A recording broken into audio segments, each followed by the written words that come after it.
नमस्कार मित्रांनो, आजच्या या ऑनलाईन व्हिडिओमध्ये मी शरद तायडे तुमचं सर्वांचं हार्दिक स्वागत करतो। मित्रांनो, इयत्ता 9वी मध्ये तुम्हाला ज्या वेगवेगळ्या प्रकारच्या कविता अभ्यासाला आहे त्या कवितांचा रसग्रहण हा एक अभ्यास तुम्हाला या वर्षी नव्याने करायचा आहे। मित्रांनो, रसग्रहण हा शब्द तुम्ही वारंवार आतापर्यंत शिकत असताना ऐकलेला आहे। मित्रांनो, यावर्षी रसग्रहण हा जो प्रकार तुम्हाला अभ्यासाला आहे त्या प्रकारामध्ये नेमकं तुम्हाला काय करायचं आहे, काव्याचं रसग्रहण किंवा काव्याचा आस्वाद कशा प्रकारे घ्यायचा आहे हे आधी आपल्याला समजून घ्यायचं आहे। मित्रांनो, जी कविता तुम्ही अभ्यासतात, जी कविता तुम्ही शिकतात, जी कविता तुम्ही वाचतात, ती कविता, त्या कवितेचं रसग्रहण, त्या कवितेचा आस्वाद तुम्ही घेतात म्हणजे नेमकं काय करतात, तर ती कविता तुम्हाला कशा प्रकारे समजली, त्या कवितेमध्ये तुम्हाला कोणत्या गोष्टी आवडल्या, त्या कवितेची भाषा कशी आहे, त्या कवितेचे कवी कोण आहे, कवितेचा विषय कोणता आहे, म्हणजे कवीने कोणत्या विषयावरती काव्य निर्मिती केलेली आहे आणि कवितेच्या प्रत्येक ओळीमधून कवीने काय संदेश दिलेला आहे, कवीने कवितेमध्ये कोणती मध्यवर्ती कल्पना घेऊन विचार व्यक्त केलेले आहे, त्या कवितेची काव्य निर्मिती होत असताना त्यावेळेला त्या कवितेमागे कोणती पार्श्वभूमी होती, या सगळ्या अंगांनी त्या कवितेचा विचार करणं म्हणजे रसग्रहण करणं। मित्रांनो, ज्याप्रमाणे आपण फळाचा रस करतो आणि फळांचा रस केल्यावर त्या रसामध्ये काय काय घटक आहे, मग आपण त्यामध्ये ते फळ कोणत्या प्रकाराचं आहे, आंबा आहे, पेरू आहे, काय आहे हे आधी जाणून घेतो, त्या रसाला चव कशी आहे, त्यानंतर त्याच्यामध्ये कोणत्या प्रकारचे घटक आहे, अन्नद्रव्य आहेत, हे सगळं आपण त्या रसाच्या संदर्भात बघतो। तसंच काव्यशास्त्रामध्ये सुद्धा आपण जी कविता वाचतो, ज्या कवितेचं आपण अध्ययन करतो, अभ्यास करतो, आस्वाद घेतो, त्या कवितेमध्ये नेमकं काय आहे हे समजून घेणं म्हणजे कवितेचं रसग्रहण करणं। मित्रांनो, आता कवितेचं रसग्रहण हे दोन प्रकारे करता येतं, एक संपूर्ण कवितेचं रसग्रहण आणि कवितेच्या ओळीचं रसग्रहण। आता मित्रांनो, आता मग आपल्याला कवितेचं रसग्रहण करायचं आहे। समजा तुम्हाला आता 3 कविता आपण फळ्यावर लिहिलेल्या आहे आणि ह्या तुम्हाला अभ्यासाला आहे, त्या तिघही कवितांचं आपल्याला आज रसग्रहण करायचं आहे। मग रसग्रहण करायचं आहे म्हणजे या कवितेतल्या कोणत्या गोष्टी आपल्याला समजून घ्यायचे हे तुम्हाला आज लक्षात घ्यायचं आहे। मित्रांनो बघा, मी फळ्यावर लिहिलेल्या कवितांच्या नावं लक्षात घ्या। जैसा वृक्ष नेणे, या झोपडीत माझ्या, दरीला पंढरीचा चोर, ह्या कविता आहे। आणि जर परीक्षेला तुम्हाला पडलं की या कवितांचं खालील मुद्द्यांच्या आधारे रसग्रहण करा, मग नेमकं काय करायचं आहे हे आधी आपण समजून घेऊ। मित्रांनो, जर आपण जैसा वृक्ष नेणे ही संत नामदेवांची कविता घेतली आणि या कवितेचं जर तुम्हाला रसग्रहण करा असा प्रश्न पडला, किंवा या कवितेचं तुम्हाला अध्ययन करायचं आहे, कवितेचा तुम्हाला आस्वाद घ्यायचा आहे, कविता तुम्हाला वाचायची, कविता समजून घ्यायची आहे, तर त्यासाठी तुम्हाला त्या कवितेचे काही मुद्दे लक्षात घ्यावे लागतात। अशा प्रकारे जे कवितेचे 11 मुद्दे आपण लक्षात घेऊ। या 11 मुद्द्यांपैकी काही जे असतात ते तुम्हाला परीक्षेला विचारले जातात। आता मित्रांनो, या फळ्यावरती मी 10 मुद्दे लिहिलेले आहेत। 11वा जो मुद्दा आहे तो आहे या कवितेची जी भाषा शैली आहे त्या भाषा शैलीच्या तो संदर्भात असतो। बघा मित्रांनो, कवितेचे या मुद्द्यांच्या आधारे रसग्रहण करत असताना कवितेमधून आपल्याला काहीतरी शिकायला मिळणार आहे। आता या कवितेचं समजा जैसा वृक्ष नेणे कवितेचं रसग्रहण करायचं म्हणजे काय करायचं आहे, तर या मुद्द्यांच्या आधारे आपल्याला त्या कवितेमधून तिचा सगळा रस बघायचा आहे। आता हे मुद्दे कोणते आहेत, तर पहिला मुद्दा आहे प्रस्तुत कवितेचे कवी किंवा कवयित्री कोण आहे, हा पहिला मुद्दा। म्हणजे ज्या कवितेचा आपण अभ्यास करणार आहे त्या कवितेचे कवी किंवा कवयित्री कोण आहे, हे पहिलं महत्वाचं. दुसरा मुद्दा आहे कवितेचा रचना प्रकार. आता रचना प्रकार म्हणजे काय हे पण तुम्ही लक्षात घ्या की कवी जेव्हा एखादी कविता निर्माण करतो तेव्हा त्या कवितेचा एक प्रकार असतो. ती कविता कधी अभंग असते, कधी ती कविता ओवी असते, कधी छंद असते, कधी वृत्तात असते. अशा प्रकारे मित्रांनो कवितेचे तिच्या निर्मितीवरनं, तिच्या रचनेवरनं प्रकार पडत असतात. म्हणून आपण ज्या कवितांचं रसग्रहण करणार आहे त्या कवितेच्या रचनेवरनं, त्या कवितेच्या निर्मितीवरनं ती कविता कोणत्या प्रकारात येते आणि मग तो काव्याचा कोणता प्रकार आहे त्यावरती निश्चित होतं की कवितेचा रचना प्रकार. तिसरा मुद्दा आहे कवितेचा काव्यसंग्रह. मित्रांनो आपल्याला अभ्यासक्रमाला ठेवलेली प्रत्येक कविता ही कोणत्या तरी एका काव्यसंग्रहातून घेतलेली असते. त्या काव्यसंग्रहाचे कवी असतात, तेच त्या कवितेचे कवी असतात. आता जैसा वृक्ष नेणे ही जी कविता आहे, हा जो अभंग आहे, हा सकल संत गाथा खंड पहिला या पुस्तकातून घेतलेली आहे. म्हणजे या कवितेचा काव्य प्रकार काय, काव्यसंग्रह काय आहे, सकल संत गाथा खंड पहिला असा प्रत्येक कवितेचा काव्यसंग्रह असतो, तो तिथं नमूद करायचा असतो. तिसरा मुद्दा आहे, तिसरा मुद्दा झाला. चौथा मुद्दा आहे कवितेचा विषय. मित्रांनो प्रत्येक कवितेमध्ये कवीने एक विषयावर आधारित ती कविता निर्माण केलेली असते. त्या कवितेचा एक विषय असतो, तो विषय त्या कवितेच्या विषयामध्ये नमूद करणं अपेक्षित आहे. समजा जैसा वृक्ष नेणे या कवितेचा विषय काय आहे, तर संतांचं आणि सज्जनांचं महत्त्व या अभंगातून, या काव्यातून व्यक्त केलेलं आहे, हा कवितेचा विषय आहे. त्याच्यानंतर मित्रांनो कवितेतून व्यक्त होणारा स्थायी भाव. स्थायी भाव म्हणजे काय, त्या कवितेतून कोणता भाव व्यक्त केलेला आहे. आता मित्रांनो साहित्यशास्त्रामध्ये तुम्ही पुढे शिकणार आहात की रस निर्मिती म्हणजे काय. हा वेगळा टॉपिक आहे. तुम्हाला जेव्हा तो शिकवला जाईल तेव्हा त्या साहित्यशास्त्रातला रस विचार हा तुम्हाला कळणार आहे आणि तेव्हा तुम्हाला तिथं लक्षात पण येईल की कोणत्याही कवितेमधून कोणता तरी स्थायी भाव व्यक्त होत असतो. अशा प्रकारे मित्रांनो प्रत्येक कवितेचा एक स्थायी भाव असतो. तो स्थायी भाव या स्थायी भावाच्या ठिकाणी लिहिणं अपेक्षित असतं. त्याच्यानंतर जो सहावा मुद्दा आहे कवितेच्या कवींची, कवयित्रींची लेखनशैली किंवा भाषाशैली किंवा त्या काव्य निर्मितीचे वैशिष्ट्य.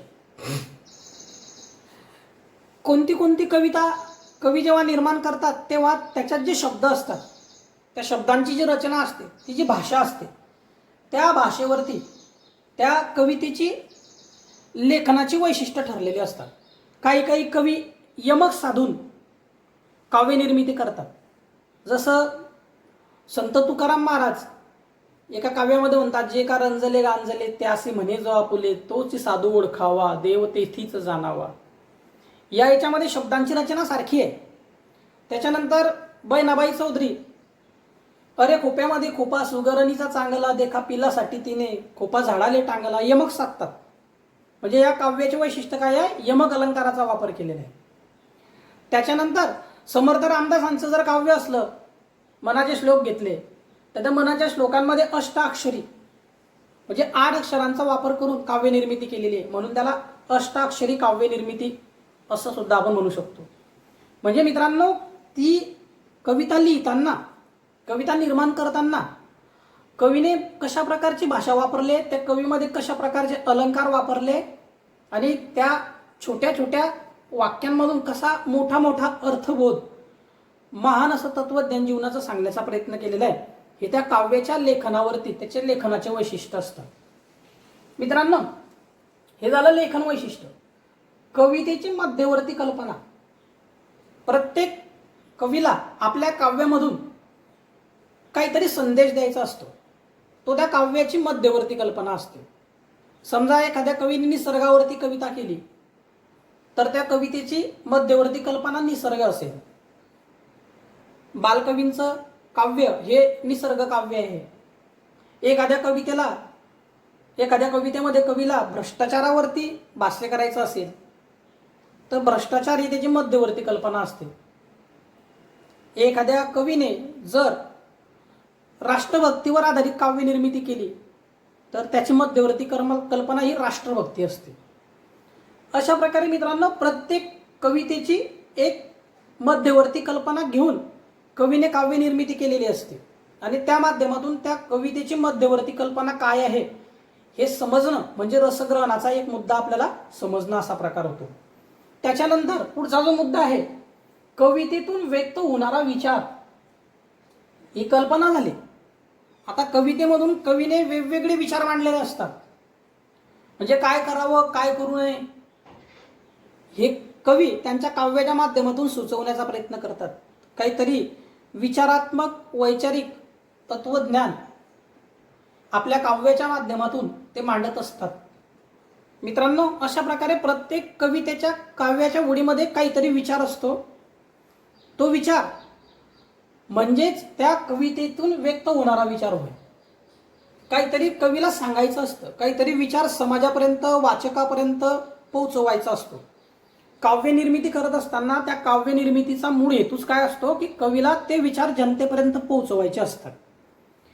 म्हणून मित्रांनो कवितेमध्ये असलेला विचार हा सुद्धा त्या कवितेचा एक महत्त्वाचा घटक आहे. त्याच्यानंतर मित्रांनो 9वा मुद्दा आहे कवितेची आवडलेली ओळ. आता जी कविता असते या कवितेमधले अनेक पद्यपंक्ती आपल्याला आवडतात.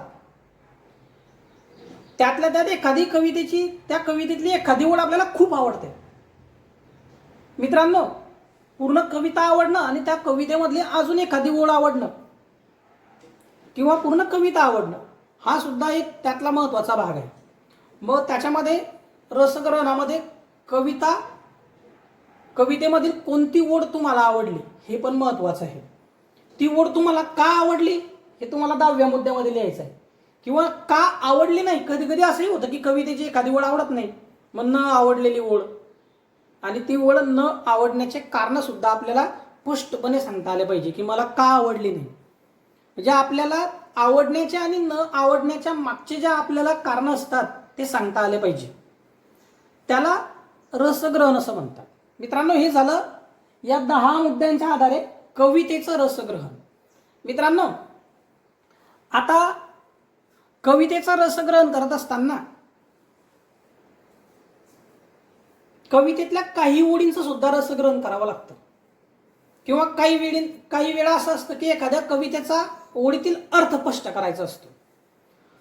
मग मित्रांनो रसग्रहणाचा या मुद्द्यांच्या आधारे कवितेचं रसग्रहण करता येतं.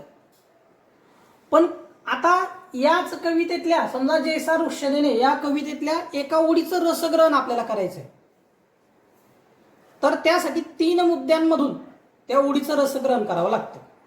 आता ते मुद्दे कोणते?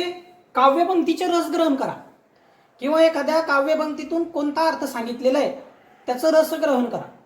अशा प्रकारे प्रश्न तुम्हाला परीक्षेला पडतो आणि यावर्षी 9वीला आणि 10वीला या प्रकारचे प्रश्न तुम्हाला आहे. 8 मार्कासाठी हा प्रश्न असतो. त्याच्यामुळे हे 8 मार्काचं तुम्ही विचार करून या गोष्टीचं ज्ञानार्जन करायचं आहे. कारण 8 मार्काला यावरती तुम्हाला प्रश्न पडणार आहे 9वीला पण आणि 10वीला पण. 8 मार्क लक्षात ठेवा. 8 मार्क या विषयावरती पडणार आहे. अतिशय सोपं आहे. मित्रांनो हे झाले मुद्द्यांनुसार कवितेचं रसग्रहण आणि पुढचं आहे काव्यपंक्तीचं रसग्रहण. काव्य पंक्तीचे रसग्रहण. आता कोणत्याही काव्यपंक्तीचं रसग्रहण जर करायचं झालं तर 3 मुद्द्यांनुसार ते करायचं. पहिला मुद्दा आहे त्या कवितेची आशय सौंदर्य. कवितेचे आशय सौंदर्य.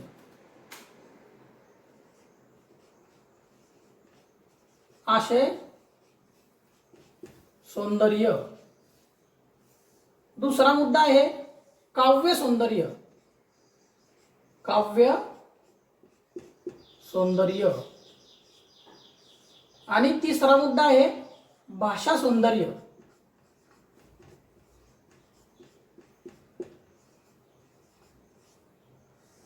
अशा 3 मुद्द्यांनुसार एका ओळीचं उत्तर तुम्हाला लिहिणं अपेक्षित आहे. मग आशय सौंदर्यामध्ये काय अपेक्षित आहे? समजा तुम्हाला जैसा वृक्ष नेणे या कवितेमधले पहिली ओळ पडलेली आहे की जैसा वृक्ष नेणे मान अपमान तैसे सज्जन वर्तताती. या काव्यपंक्तीचं रस ग्रहण करा असं जर पडलं तर या 3 मुद्द्यांमध्ये तुम्ही ते करायचं आहे. मग पहिला मुद्दा लिहायचा, त्याच्यामध्ये उत्तरात आशय सौंदर्य, आणि त्यामध्ये लिहायचं जैसा वृक्ष नेणे, कवितेचं नाव लिहायचं, कवीचं नाव लिहायचं, ती कविता कोणत्या काव्यसंग्रहातून घेतली ते लिहायचं. त्याला म्हणतात आशय सौंदर्य. म्हणजे ही कवितेची ओळ कोणत्या कवीने लिहिली आहे, कोणत्या काव्यसंग्रहातून घेतली आहे हे त्याच्यामध्ये अपेक्षित आहे. अशा प्रकारे मित्रांनो आशय सौंदर्यामध्ये कवितेचं नाव, कवीचं नाव आणि काव्यसंग्रहाचं नाव लिहायचं. म्हणजे या जैसा वृक्ष नेणे या कवितेतून संत नामदेवांनी वर्णन केलेलं आहे. त्यानंतर हा अभंग सकल संतगाथा खंड 1 या काव्यसंग्रहातून घेतलेला आहे. हे झालं तुमचं आशय. मग काव्य सौंदर्य म्हणजे काय? त्या ओळीमधलं काय सौंदर्य आहे, त्या ओळीमधून काय संदेश, त्या ओळीचा अर्थ, त्या ओळीमधून कोणता संदेश कवीने दिलेला आहे तो अपेक्षित आहे. आता जैसा वृक्ष नेणे मान अपमान तैसे सज्जन वर्तताती या ओळीमध्ये काय सांगितलेलं आहे की वृक्ष आणि झाड, वृक्ष आणि संत या दोघांमध्ये साम्य काय आहे की ज्याप्रमाणे वृक्ष सर्वांशी समान वागतात तसं संत सुद्धा सर्वांशी कसे वागतात, समान वागतात. हा संदेश देण्यासाठी सदरील काव्यपंक्तीची निर्मिती संत नामदेवांनी केलेली आहे. हे काव्य सौंदर्यामध्ये सांगावं लागतं. आणि भाषिक सौंदर्यामध्ये म्हणजे काय, त्याचं व्याकरणिक वैशिष्ट्य की ती भाषेचं सौंदर्य काय आहे. तर या भाषा सौंदर्यामध्ये आपण बघू शकतो की यामध्ये कमीत कमी शब्दामध्ये मोठा संदेश देण्याचा प्रयत्न केलेला आहे. दुसरं, या काव्यपंक्तीची जी भाषा आहे ही ओवी छंद किंवा ओवी या वृत्तामध्ये आहे अशा प्रकारे आपण सांगू शकतो. आणि ओवी हे प्राचीन छंदाचा प्रकार आहे मित्रांनो. त्याच्यानंतर या छोट्या छोट्या काव्यपंक्तीतून मोठं ज्ञान किंवा जीवनाचं महान तत्वज्ञान संत नामदेवांनी व्यक्त केलेलं आहे. त्याचबरोबर या काव्यपंक्तीमध्ये वेगवेगळे शब्द वापरून, सोपे शब्द वापरून सर्वसामान्यांना ती काव्यपंक्ती कशा प्रकारे समजेल, कशा प्रकारे तिचं आकलन होईल, सर्वसामान्यांना त्याच्या कशा प्रकारे आस्वाद घेता येईल हा संदेश या काव्यपंक्तीतून भाषिक वैशिष्ट्यांच्या माध्यमातून यांनी दिलेला आहे. अशा प्रकारे मित्रांनो काव्यपंक्तीचे रसग्रहण हा एक मुद्दा झाला तुमचा. दुसरा मुद्दा आणि पहिला मुद्दा आहे मुद्द्यांच्या आधारे कवितेचे रसग्रहण. असा 8 मार्काला या विषयावरती तुम्हाला इयत्ता 9वीला आणि इयत्ता 10वीला बोर्डाला प्रश्न विचारला जातो. आणि भविष्यात जेव्हा जेव्हा तुम्ही कोणत्याही काव्याचं रसग्रहण करणार, कोणत्याही काव्यपंक्तीचं रसग्रहण करणार, तेव्हा त्या काव्याचं किंवा त्या काव्यपंक्तीचं रसग्रहण करताना या 8 गोष्टी लक्षात ठेवणं गरजेचं आहे.